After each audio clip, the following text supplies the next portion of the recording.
Welcome to A1 TV Telugu news. నేను భువన. Details చూద్దాం. కర్నూలు జిల్లా ఆదోని మండలం పెద్దతుమ్మలం గ్రామస్తులు మండల విభజనలో తమ గ్రామానికి అన్యాయం జరిగిందని బంద్ నిర్వహించారు.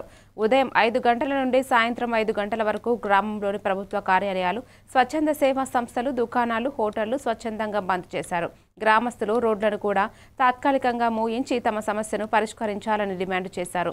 మండల సాధన సమితి సభ్యులు, గ్రామ ప్రజలు కలిసి ఈ నిరసన కార్యక్రమంలో పాల్గొని అధికారులకు కట్టుబడి సమస్యను పరిష్కరించమని విజ్ఞప్తి చేశారు.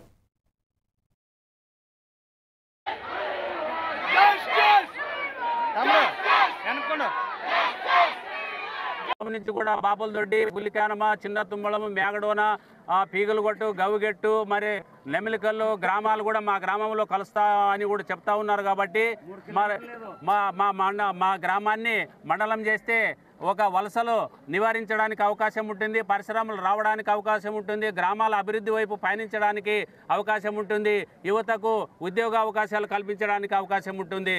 కాబట్టి మా డిమాండ్ని మరి పాలకులైతేనేమి, అధికారులు అయితేనేమి గుర్తించి మా మండలాన్ని కంపల్సరీగా మండలం చేయవలసిందిగా కోరుతా ఉన్నాము. మరి సముద్రానికి కోపం వస్తే సునామీ వస్తుంది, అదే భూమికి కోపం వస్తే భూకంపం వస్తుంది. మా గ్రామానికి కోపం వస్తే వచ్చే ఎన్నికలు బహిష్కరిస్తాం. మండలం సాధించే వరకు ఈ పోరాటం ఆగుదని ఈ సభాముఖంగా చేస్తున్నాను. రాబోయే రోజుల్లో అన్ని యువకులని ప్రజలని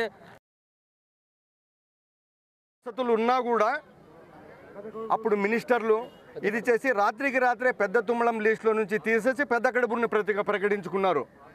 ఇప్పుడు కంపల్సరీ 3 మండలాలు అవుతాయి, 4 మండలాలు అవుతాయి అని చెప్పేసి మా ఊరిని మేము నెలన్నర 2 నెలల ముందే మేము మేల్కొన్నాము.